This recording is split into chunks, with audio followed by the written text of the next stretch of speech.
আসসালামু আলাইকুম বন্ধুরা, সবাই কেমন আছেন? আশা করি আল্লাহর রহমতে ভালো আছেন, ভালো থাকেন এই কামনাই করি। আমিও আল্লাহর রহমতে আপনাদের দোয়ায় ভালো আছি। আসলে কি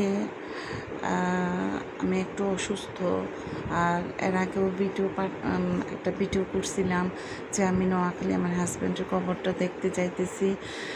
তো হাজব্যান্ডের কবরটা দেখা আবার ব্যাক করতেছি। যাই হোক, আলহামদুলিল্লাহ ভালো দেখলাম। তো অ্যাকচুয়ালি কি জানেন, যাদের জন্য এত কিছু করলাম,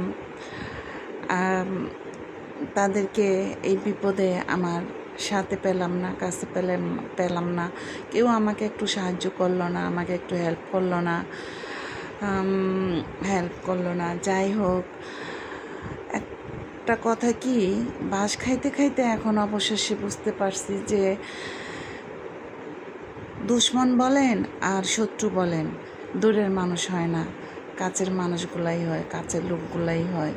আর আমার সাথেও তাই হয়েছে। যাক, আল্লাহ তাদের সবাইকে হেদায়েত করুক, সাথে আমাকেও আল্লাহ হেদায়েত করুক। তবে একটা কথা কি জানেন, অনেক কষ্ট হয়, অনেক কষ্ট পাইছি। আর সেই কারণেই বলা, আমার সাথে যারা যারা অন্যায় করছে, বেঈমানি করছে, আমি আল্লাহর কাছে বিচার দিই।